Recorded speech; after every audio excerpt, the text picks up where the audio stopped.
하면 내 길이 평탄하게 될 것이며 내가 평통하리라 라는 제목으로 은혜를 나누고자 합니다.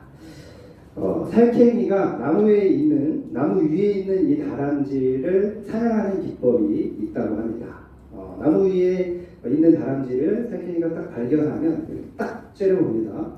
그러면 다람쥐가 눈이 마주치면 이 다람쥐가 두려움에 빠져서 신경이 마비가 되고 그래서 종종 그 나무 위에서 다람쥐가 떨어지게 된다고 합니다. 그러면 이 살쾡이의 먹이가 되는 거죠. 다람쥐의 속도라면 충분히 이 살쾡이를 피해서 도망갈 수 있고 이미 나무 위에 올라 있기 때문에 충분히 벗어날 수가 있죠. 그런데 뭐 때문에? 두려움 때문에 스스로 먹이가 되는 것입니다. 우리 현대인의 특징은 불안과 초조라고 합니다. 그리고 두려움이라고 합니다. 불확실한 미래 때문에 오늘날에는 뭐 평생 직장이라는 개념이 없죠. 불확실한 미래 때문에 두려워하고 또 그 스트레스 때문에 많은 병에 노출되기도 합니다. 뿐만 아니라 두려움은 뭡니까? 사람들의 꿈을 이루지 못하도록 막는 장애물이 되죠. 두려움은 사람을 사로잡는 힘이 있습니다. 그래서 두려움에 빠지면 능력이 있어도 자기에게 충분한 능력이 있어도 그 능력을 제대로 활용하지 못하게 사용하지 못하게 만드는 겁니다. 그래서 다람쥐가 살쾡이를 충분히 피할 수 있는 능력이 있음에도 불구하고 두려워서 스스로 살쾡이의 먹이가 되는 것처럼 그렇게 되는 것입니다. 우리 역시 두려움에 빠질 수가 있습니다. 두려움에 사로잡힐 수가 있죠. 앞으로 내 인생은 어떻게 될 것인가? 내가 선택하는 것이 과연 맞는 것일까? 내가 잘할 수 있을까? 혹은 내가 질병에 걸리지는 않을까? 앞으로도 건강하게 일을 할 수 있을까? 돈을 벌 수 있을까? 또 내 자녀가 자기 앞가림을 하면서 살아갈 수 있을까? 이런 걱정에 두려움에 빠지기도 합니다. 또 어떤 사람들은 가능성을 예측하고 두려워하기도 합니다. 일어나지도 않은 일 때문에 그것을 부정적으로 예측을 해서 미리 두려워하고 힘들어하고 스스로 고통을 자초하는 거죠. 이러한 두려움이 내 마음을 지배할 때 우리는 꿈과 비전을 잃어버리게 만듭니다. 그런 면에서 두려움은 질병과 아주 유사하죠. 누구나 두려움은 있지만 그 두려움을 극복하지 못하게 되면 어떻게 됩니까? 그 두려움은 질병과 같이 그런 역할을 합니다. 병에 걸리면 어때요? 몸을 자유롭게 움직이지 못하죠. 자기가 하던 일들도 하지 못하게 됩니다. 또 어떤 도전은 당연히 못하게 되겠죠. 마찬가지로 두려움은 우리의 삶에 꼭 해야 될 일들도 못하게 자꾸 미루고 또 회피하고 합리화시키고 내가 안 하는 이유를 합리화시키는 바쁘다, 뭐 어쩌다 이렇게 합리화시키게 만드는 것입니다. 그래서 어떻게 돼요? 성장도 하지 못하고 하나님이 약속하신 형통한 삶은 요원해지게 되는 것입니다. 그렇기 때문에 이 두려움은 병을 치료하는 것처럼 반드시 극복을 해야 됩니다. 해결해야 됩니다. 병에 걸리면 우리가 어때요? 요즘에는 뭐 병에 걸리면 병원을 아주 잘 가죠. 병원을 아주 잘 갑니다. 병원에 가서 의사한테 처방을 받고 진료를 받고 치료를 받고 처방전을 받게 됩니다. 그것과 마찬가지로 우리가 두려움을 극복할 수 있는 처방을 받아야 됩니다.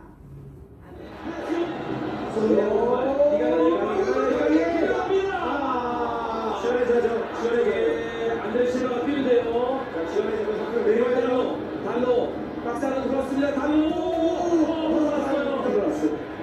비티냐 안될 실바 쪽으로 공이 이어집니다. 포르투갈의 공격대 반대편 사이드도 봐야 돼요. 안될 실바 들어가서 모든 선수들이 안으로 들어가 있습니다.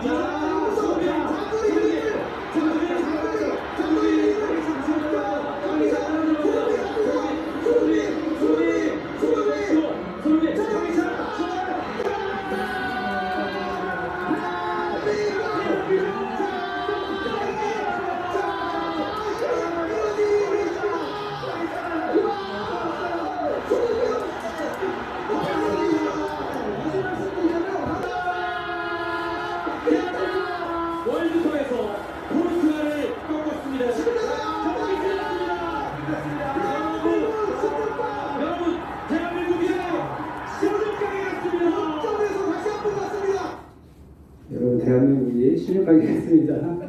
너무 많이 보셨죠? 이 영상을 제가 왜 보여드릴까요? 여러분 이 영상을 보면서 어떤 마음이 드셨습니까?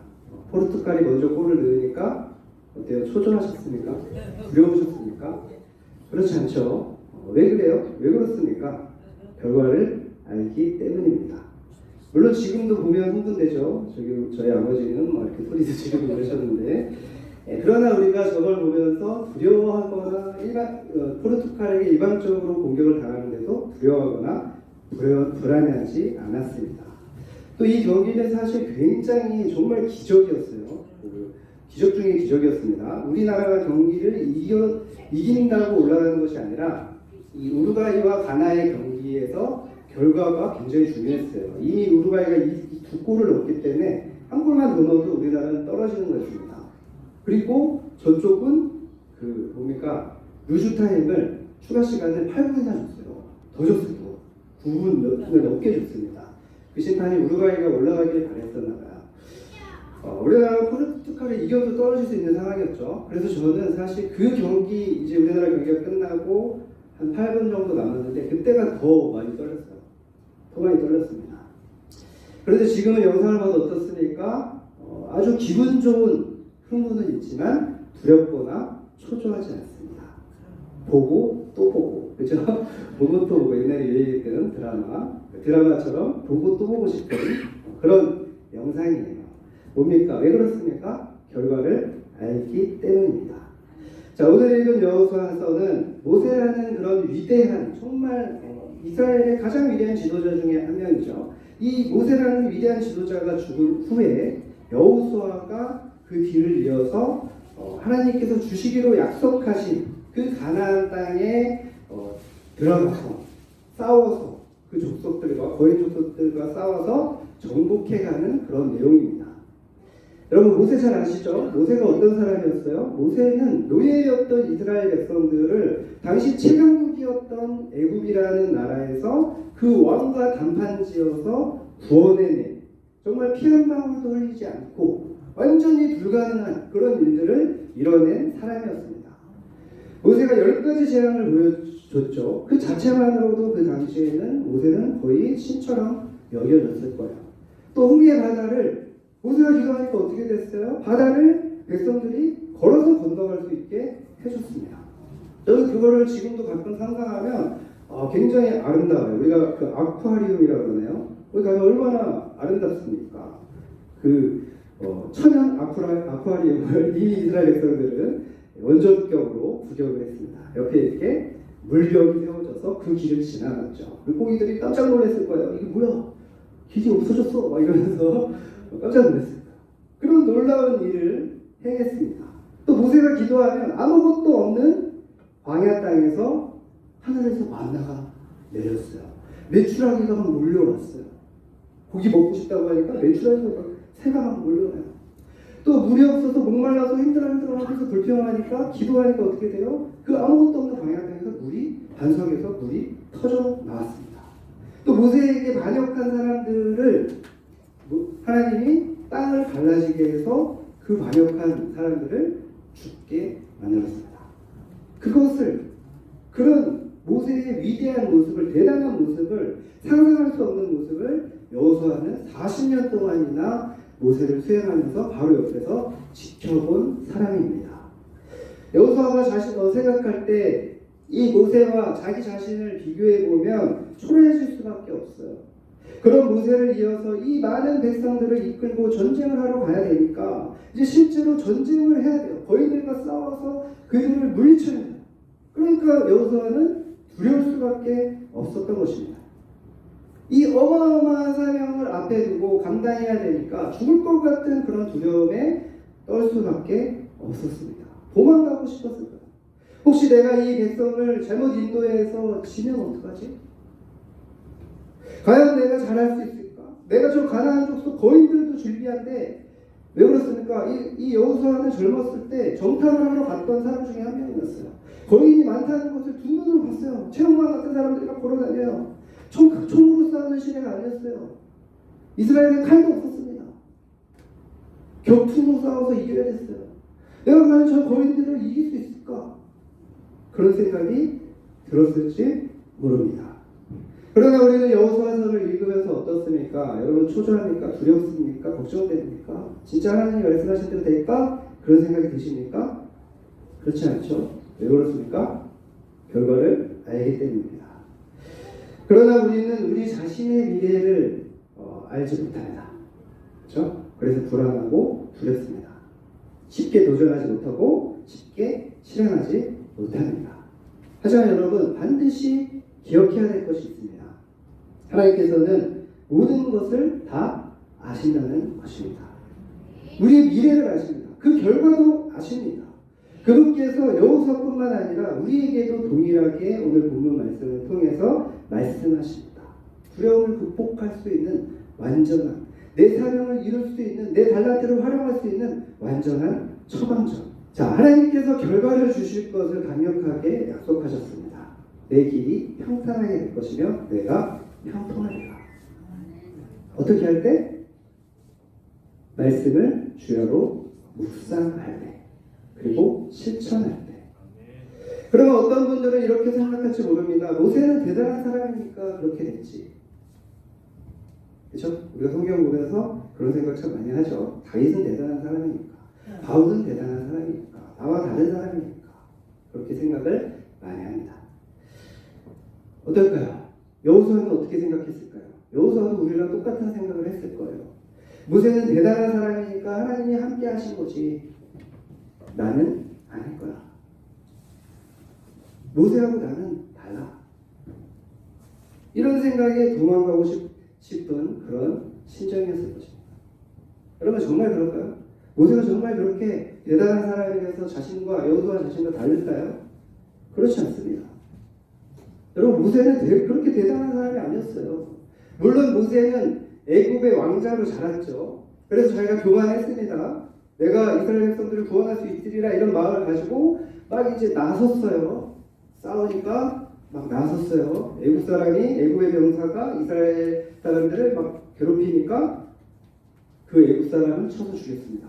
그래서 어떻게 됐어요? 애굽 바로 왕이 막 열받아서 잡아서 죽이려고 하니까 모세가 생명의 위협을 느끼고 도망갔습니다.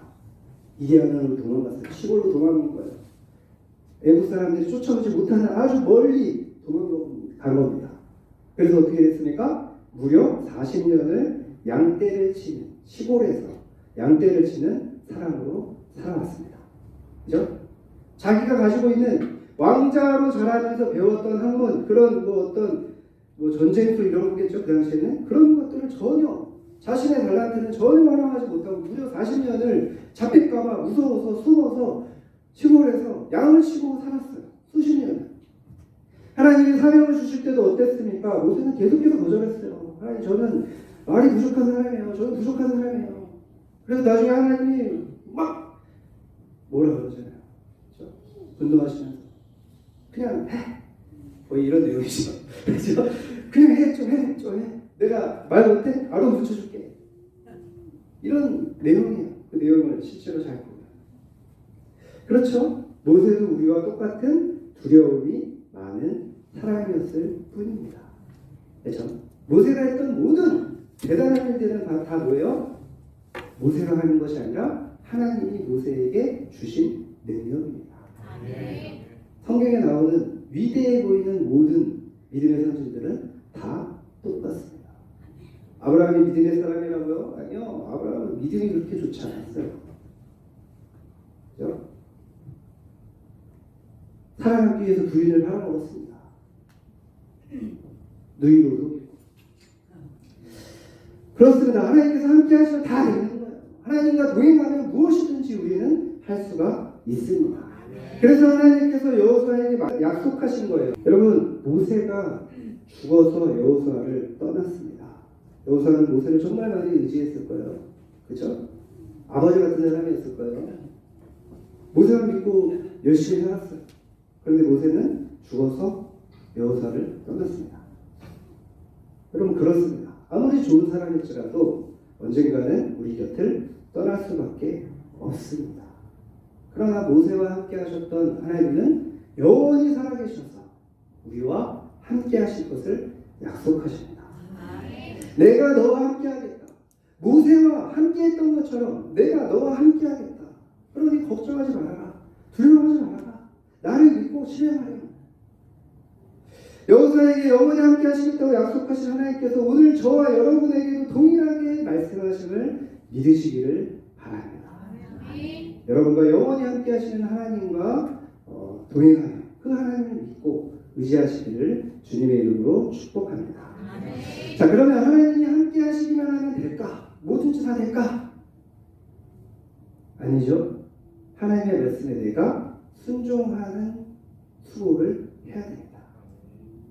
여기서 우리가 많이 넘어지죠.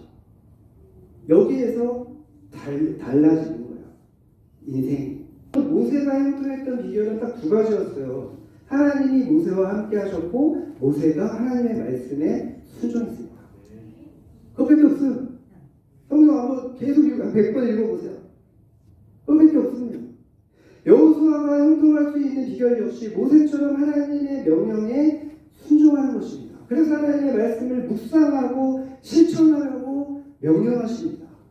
여러분, 두려움을 극복할 수 있는 가장 좋은 처방전 중에 하나는 뭐예요? 바로 행동하는 겁니다. 실행하는 거예요. 실행. 여러분, 이 말씀 한번 보세요. 우리가 아브라함에게 하나님 하신 말씀이나 여호수아에게 또는 모세에게 하는 말씀에서 우리가 놓치는 것이 있습니다. 여기서 뭐라고 써있습니까? 너희가 발바닥으로 밟는 곳, 뭘 해야 돼요? 가서 밟아야 될 거 아니에요. 그죠? 행동을 해야 될 거 아니에요. 행동을 해야 되는 거예요. 발로 밟는 실행을 할 때 모두 주시겠다고 약속을 하셨습니다. 이게 중요한 거예요. 이걸 자꾸 놓쳐요. 그러니까 가만히 있으면 하나님 다 주실 거라고 생각하고 기도만 합니다. 여러분, 기도도 무릎 꿇고 기도하고 이것만 기도가 아니에요. 문을 두드리라 그래야면 너희에게 열릴 것이고 문을 두드리는 행동까지가 기도인 거예요. 기도에 대해서 잘 알아야 됩니다. 행동을 해야 됩니다. 여러분, 그런데 현실은 어떻습니까? 녹록치가 않죠. 녹록치가 않습니다. 그죠? 여호수아가 하나님의 말씀을 순종해서 이제 첫 번째 실행을 하는데 만난 게 뭡니까? 바로 요단강이었습니다. 요단강. 특히 당시의 요단강은 물이 넘치던 시기였어요.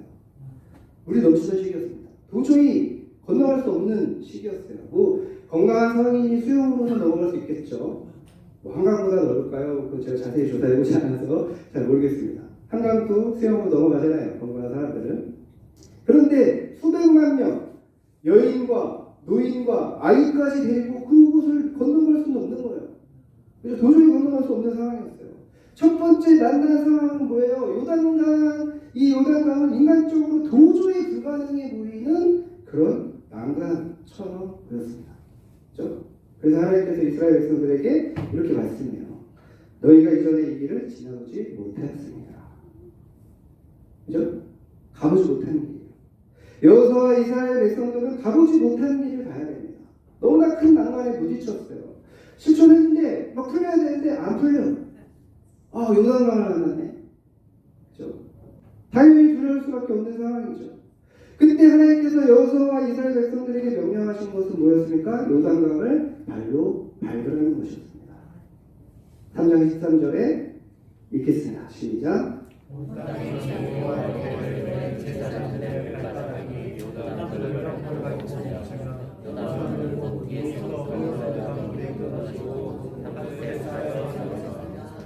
여러분, 이거를 우리가 성경 읽을 때 참 이 공감을 하면서 읽어야 돼요. 도저히 이해할 수 없는 상식적이지 않은 그런 명령을 하나님이 하시는 겁니다. 홍해는 어땠어요? 먼저 열어줬어요. 그거 보고 그냥 걸어가면 돼. 거기서도 무정적인 사람은 가늘리게 다시 물 쏟아지면 어떡하지? 이런 생각하는 사람들도 분명히 있었을 거예요. 그죠? 그런 사람들이 있잖아요. 너무 부정적이야. 걱정이 너무 많아. 그건 어쩔 수 없죠. 본인이 선택한 거니까. 그런데 이 요단강은 먼저 열어주는 게 아니라 뭐예요? 밟아야 돼요. 가서 밟아야 돼요. 내가 먼저 요단강물을 밟으면 요단강이 달라질 거야. 내가 실행하는 놀라운 일이 벌어질 거야. 내가 문제를 여기고 도저히 안 될 거라 생각하는 상황에서 기적 같은 일이 벌어질 거야. 그런데 나를 믿고 실행하렴. 여러분도 이런 상황들이 있지 않습니까? 불가능해 보이는 것까지는 아니더라도 처음 시도하는 일들은 항상 두렵습니다. 난관이 앞에 떡하니 보여요. 두려울까요? 안 두려울까요? 당연히 두렵죠. 그래서 3장 15절 16절에 보면 아주 놀라운 결과가 나옵니다. 그들은 제사장들의 발이 물가에 잠기자 곧 여기서 너는 미쳐서 백성의 영과 앞으로 바로 건너들세. 네, 어떻게 됐어요? 어떻게 됐어요? 믿음으로 실행하니까 요단강을 발로 밟으니까 그 요단강물이 그치고 한 곳에 쌓여서 건너갈 수 있게 됐습니다. 하나님의 말씀에 순종한 여호수아의 첫 번째 실험은 뭐였어요? 하나님의 능력을 경험하는 축복이 됐습니다. 우리가 무언가를 도전할 때 두려움이 있습니다. 난관이 있을 수도 있습니다. 그러나 하나님의 말씀을 믿고 실행할 때 그것은 우리가 하나님의 능력을 경험하는, 하나님의 은혜를 체험하는 놀라운 축복의 시간이 경험이 되는 것입니다. 그럼 그렇습니다. 한번 생각해 보세요. 너희가 이전에 이 길을 건너가지 못하였습니다. 가보지 못했습니다. 어느 누가 요단강을 걸어서 건너가 봤겠습니까? 그런데 우리 인생은 언제나 편한 길만 가지는 않습니다. 때로는 한 번도 가보지 못한 길을 가야 될 때도 있어요. 그렇죠? 막막해요. 우리가 원하지 않더라도 사업이나 직장이나 학업이나 혹은 우리 인간관계 속에서 지금까지 걸어가지 못한 그런 새롭고 낯선 길을 가야 할 때가 있는 것입니다. 우리는 그 길을 뭐라고 합니까? 모험이라고도 하고 때로는 고난이라고도 하기도 합니다. 그때 누구나 두려울 수밖에 없죠. 그 두려움을 이겨내는 가장 좋은 방법은 뭐예요? 하나님의 말씀을 묵상하고 실행하는 것입니다. 하나님의 말씀을 묵상하면 하나님께서 전능하시고 약속을 반드시 지키시는 분이심을 알 수가 있게 돼요. 자꾸 읽으세요. 묵상하세요. 그 하나님이 우리를 놀랍게 사랑하신다는 것을 알게 됩니다. 그러면 우리의 마음에 두려움은 사라지게 돼요. 여러분, 하나님의 사랑의 증거가 뭡니까? 성경은 증거책이라고 하는데 요한복음 5장 39절에 보면 하나님의 사랑의 증거를 하는 책이에요. 성경은 이 하나님의 증거가 뭐예요? 바로 예수 그리스도죠. 예수 그리스도. 이 예수 그리스도를 한번 생각해 보십시오. 예수 그리스도는 우리를 사랑하셔서 무엇을 하셨습니까? 우리를 구원하시기 위해서 끔찍한 인간이 겪을 수 있는 가장 큰 고통을 십자가 형벌을 받으셨습니다. 그렇게 죽으셨어요. 그 끔찍한 십자가의 형벌을 당하셔야 되는데, 죽음을 당해야 되는데 예수님이라고 두려움이 없으셨을까요? 십자가에 달리시기 하루 전이에요. 뭐라고 기도하십니까? 이 잔을 내게서 옮기시옵소서. 얼마나 간절히 기도하셨으면 땀이 떨어졌는데 핏방울같이 됐대요. 이 누가는 의사죠. 의사니까 약간 의학적으로 표현을 하는 거예요. 핏방울같이 될 정도로 간절하게 기도를 하신 거예요. 예수님이 십자가에 달리시기 전에 이렇게 기도를 하셨어요. 여러분, 예수님이 공생의 사역을 하시기 전까지 직업이 뭐였는지 아십니까? 목수였습니다. 목수. 여러분, 목수가 주로 하는 일이 뭐예요? 목수가 제일 잘하는 게 뭐예요? 망치질 하는 거잖아요. 못질 하는 거잖아요. 거의 20년을 못질을 하셨습니다. 그 나무에 못을 박을 때 그분의 마음이 어떤 마음이었을까요? 우리가 막 프라우마 이런 것도 말을 하는데 언젠가는 사람들이 이 못으로 내 손과 발에 망치로 십자가 형태의 나무에 못을 박겠지. 예수님은 이미 다 아셨어요. 어떻게 죽으실 것이라는 거예요. 그래서 제자들에게도 계속해서 예언을 하셨습니다. 그래서 나무의 못을 박을 때마다 얼마나 두려우셨겠어요. 나무의 못을 박을 때마다 자신의 손과 발에 못을 박는 것 같은 그런 고통을 느꼈을 거예요. 저는 참 어떻게 보면 되게 잔인하게 느껴져요. 십자가에 못을 박혀야 되는데 직업이 목수야. 계속 생각하지 않았겠습니까? 뿐만 아니라 십자가에 달리시기 전에 3년 동안이나 함께했던 제자들, 정말 믿었던 제자들이 다 배신하고 도망갔어요. 사람들은 예수를 보면서 정죄하고 조롱을 했습니다. 침을 뱉고 뺨을 때리면서 야, 누가 때리는지 맞춰봐. 네가 선지자라며 하나님의 아들이라며 그렇게 조롱을 받았습니다. 또한 모두가 보는 가운데 발가벗겨진 채로 십자가에 달렸어요. 성화 같은 데 보면 이렇게 팬티가 있죠? 실제로는 팬은 없어요. 무엇을 말합니까? 또 하나님도 예배를 하셨어요. 어두워졌다고 기록하고 있죠. 하나님도 자신의 아들이 십자가에 달려서 죽는 모습을 보실 수가 없었던 거예요. 그래서 예수님이 나의 하나님 어찌하여 나를 버리시나이까 십자가상에서 그렇게 고백하잖아요. 예수님은 육적인 죽음만을 당하신 것이 아닙니다. 심리적인 죽음도 당하셨어요. 영적인 죽음도 당하셨어요. 모든 죽음, 모든 고통을 다 당하신 겁니다. 그 모든 것을 예수님은 아주 정확하게 알고 계셨어요. 그럼에도 불구하고 피하지 않으셨습니다. 피하지 않으셨어요. 왜 그러셨어요? 왜 그러셨습니까? 우리를 구원하시기 위해서. 우리 죄를 사하시기 위해서. 그렇죠? 우리의 죄가 사함받지 못하면 지옥이라는 곳을 가게 된다는 것을 예수님은 너무나 잘 아셨기 때문입니다. 사람이 너무너무 힘들면 뭐라고 얘기해요? 죽고 싶다. 실제로 손목 긋고 몸 매달고 하는 사람들 있잖아요. 그렇죠? 그렇게 말합니다. 그러나 예수님은 지옥형 몰이 이 세상에서 겪는 어떤 고통보다도 고통스럽고 또 그것이 영원하다는 것을 너무나 정확하게 아셨어요. 그래서 자신이 끔찍한 이 십자가의 고통을 받으면서까지 굳이 그 고통을 받으시면서까지 우리를 위해서 죽으신 겁니다. 우리를 구원하시기 위해서, 우리를 사랑하셔서 아낌없이 자신의 목숨을 내어주셨어요. 그리고 이것이 우리를 향한 하나님의 사랑입니다. 잘 보세요. 아브라함의 이야기를 보면, 비교해 보면 정말 놀랐습니다. 자, 창세기 22장 12절, 이게 정말 아브라함의 믿음의 하이라이트를 보여주는 건데, 이때는 정말 믿음이 좋았죠. 뭐라고 얘기하고 있습니까? 그 아이의 내 손을 대지 말라. 그렇죠? 하나님께서 아브라함을 시험하셨어요. 마지막 테스트예요. 네가 진짜 나를 사랑하냐? 네가 네 아들보다 나를 더 사랑하냐? 네 아들이 우상이냐? 아니냐? 이것을 확인하시려고 하셨어요. 그러니까 네 아들 이삭을 100살에 낳은 이삭을 내한테 바쳐라. 그런데 아브라함이 순종을 했어요. 진짜로 이삭을 딱 칼로 내려치려고 하는데 어떻게 됐어요? 손대지 마. 네 아들을 절대 손대지 마. 손을 못 대게 하셨습니다. 그런 하나님께서 자신의 독생자 아들은 우리를 위해서 아낌없이 내어주셨습니다. 내어주셨어요. 우리에게 때때로 난관이 있지만 하나님께서는 우리를 버려두지 않으십니다. 하나님의 독생자 아들을 내어주실지언정 우리는 지켜주신다는 거예요. 고린도전서 10장 31절에 말씀하죠. 사랑이 감당할 시험 받기는 너희가 다른 것이 없나니 오직 하나님을 믿고사 너희가 감당하지 못할 시험 당함을 허락지 아니하시고 시험 당할 즈음에 피할 길을 내사 너희를 능히 감당하게 하십니다. 요한일서 5장 18절 하나님께로부터 나신 자가 그를 지키시니 악한 자가 그를 만지지도 못합니다. 시험이 있어요. 그렇지만 피할 길을 주시고 악한 자가 만지지도 못하도록 지켜주십니다. 어떤 사람을요?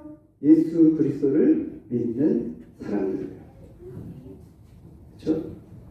누구든지 예수를 믿으면 구원받고 하나님께서 함께 하시며 지켜주신다고 분명하게 말씀하고 있습니다. 여러분, 우리는 이 하나님의 사랑을, 놀라운 사랑을 확신할 수 있어야 됩니다. 요한일서 4장 18절에 말씀합니다. 사랑 안에 두려움이 없고 온전한 사랑이 두려움을 내어 쫓나니. 하나님의 사랑을 알고 그 사랑을 발견하게 될 때 너무나 신기하게도 우리 마음의 두려움은 사라집니다. 우리 마음의 두려움은 사라져요. 아낌없이 자신의 몸을 내어주신 그리스도의 사랑과 아낌없이 아들을 내어주신 하나님의 사랑을 발견하는 자가 모든 두려움에서 벗어날 그런 용기를 얻게 됩니다. 왜 그렇습니까? 하나님께서 나를 위해서 자신의 독생자 아들까지 내어주셨는데 내가 세상에서 두려워할 것이 뭐가 있겠느냐? 나의 미래는 하나님이 더 큰 사랑으로 인도해 주시지 않겠냐? 내가 생각한 것보다 내가 기대한 것보다 더 좋은 길로 인도해 주시지 않겠느냐? 당신의 아들까지 내어주셨는데 여러분 이 사랑을 믿으시기를 바랍니다. 이 사랑을 생각하시기를 바랍니다. 예수를 생각하시기 바랍니다. 바른 생각을 하면 건강한 감정이 생깁니다. 바른 생각을 하면 실행할 수 있는 의지가 발생합니다. 그래서 바른 생각을 하면 인생이 바뀌는 거예요. 인생이 바뀌어요. 이 바른 생각을 할 수 있도록 돕는 게 뭡니까? 하나님의 말씀을 묵상 성경만이 진리입니다. 하나님의 사랑을 생각하는 거예요. 거기서부터 우리의 인생의 형통함은 시작되는 것입니다. 여호수아서 3장 3절에 보니까 뭐라고 얘기하고 있어요? 여호와의 언약궤를 따라가라. 여호와의 언약궤에 있는 것을 보면 그 뒤를 따라가라. 언약궤가 뭐예요? 구약에서 하나님의 상징입니다. 쉽게 말하면 여호와를 따라가라는 거예요. 여호와를 따라가라. 하나님의 인도하심에 순종하는 것. 바로 그것이 언약궤를 따라가는 겁니다. 여러분, 믿음은 눈앞의 현실을 부정하는 것이 아니에요. 믿음은 어려움이 있는데 그 어려움이 없다고 말하는 것이 아닙니다. 세상에서 그걸 요즘에 강조하죠. 그런 게 아니에요. 절대 부정적인 걸 한마디도 하지 마라 이렇게 말해요. 그런 게 아닙니다. 우리의 부족함과 내가 맞닥뜨릴 상황의 어려움을 인정해야 됩니다. 그러나 해결책이 어디에 있어요? 해결책이 어디에 있어요? 하나님께 있다는 것을 믿는 것이 믿음이에요. 문제의 해결책이 하나님께 있다는 사실을 믿는 것이 믿음입니다. 하나님께서 내게 닥친 어떤 문제보다 크신 분이라는 것을 믿는 것이 믿음입니다. 이 세상의 모든 일은 하나님의 손을 벗어난 일이 없다는 것을 믿는 것이 믿음이에요. 하나님께는 문제를 없고 계획만 있으시다는 것을 믿는 것이 믿음입니다. 나를 도우시고 나와 함께 하신 그 하나님께서 전능하셔서 그분이 나에게 가장 귀한 축복을 주시려고 준비하시기 때문에 우리가 그분을 믿고 의지하면서 따라가면 반드시 선한 열매와 좋은 결과를 맺게 하신다는 거예요. 여러분, 이 사실을 믿으시기를 바랍니다. 두려울 수밖에 없는 난관이 있더라도 우리가 그분을 믿고 따라가는 것, 그것이 바로 말씀에 순종하는 겁니다. 어려움 없는데 따라가는 건 누구나 다 잘하죠. 믿음도 필요 없죠. 두 번째는 영적 리더를 따라가는 거예요. 여기 레이스라는 제사장들은 오늘날 영적 리더를 의미하죠. 여러분, 영적 리더를 따라야 한다는 겁니다.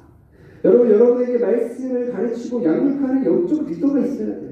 이것을 가장 잘 보여주는 모델이 누굽니까? 예수님이시죠. 예수님이 3년 반의 공생의 기간 동안 가장 시련을 주신 게 뭡니까? 제자 3년 것이었습니다. 그리고 순천하시기 전에 마지막으로 유언과 같이 제자들에게 사명을 주시고 명령하신 게 뭐예요? 가서 제자 삼아라. 그들을 삼아라. 우리 엄비전교회가 바로 이런 뜻입니다. 하나의 비전, 그 지상사명, 하나의 비전이다. 그 뜻으로 이름을 지은 겁니다. 제자되고 제자 삼는 것. 한 사람 한 사람을 예수 그리스도의 사랑을 알게 하고 하나님과 교제하는 방법을 가르치고 또 훈련해서 하나님과 동행하는 그런 복된 삶을 살게 하고 또 다른 사람들에게 선한 영향력을 미쳐서 도울 수 있는 그런 축복의 동료로서 살아갈 수 있게 세워주는 그것이 우리 어비전교회의 비전이고 목표고 모든 사역의 철학입니다. 혼자 생활을 잘하기는 힘듭니다. 힘들어요. 나를 양육해주고 나와 삶을 함께하는 영적 리더가 있어야 돼요. 나를 계획적으로 지도해주는, 티칭해주고 코칭해주고 케어해주고 멘토해주는 그런 영적 리더가 있어야만 우리가 끝까지 승리할 수 있는 거예요. 여러분, 말씀을 마치겠습니다. 두려움은 질병과 같이 하나님께서 약속하신 형통한 삶을 방해합니다. 사명과 비전 그리고 목표를 잃어버리게 만들죠. 하나님께서 내게 주신 달란트가 분명히 있음에도 불구하고 그 달란트를 활용하지 못하게 방해합니다. 그러니 여러분, 반드시 달란트를 활용해서 어떤 사명, 어떤 비전, 또 선한 영향력을 미치기 위해서는 반드시 두려움을 극복해야 되는 거예요. 그 두려움을 극복할 수 있는 방법은 오직 하나님과 동행하는 거죠. 우리의 미래를 아시는 하나님을 믿고 그 하나님과 동행하는 거예요. 다른 말로 하면 하나님의 말씀을 묵상하는 거예요. 거기에 더해서 실천하는 것입니다. 보통의 비결이 이 하나님의 말씀을 묵상하고 실천하시기를 바랍니다. 그리고 끝까지 해낼 수 있도록 개인적으로 돕는 그런 영적 리더를, 멘토를 만나고 따르시기를 바랍니다. 하나님께서는 여호수아에게 약속하신 대로 평탄하고 형통하게 하셨습니다. 그 결말이 여호수아서 21장 45절에 나옵니다. 다 같이 읽겠습니다. 시작.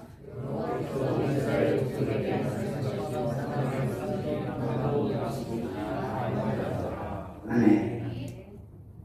저와 여러분의 결말도 하나님께서 이미 아시고 또 이렇게 우리에게 은혜를 주실 줄 믿습니다.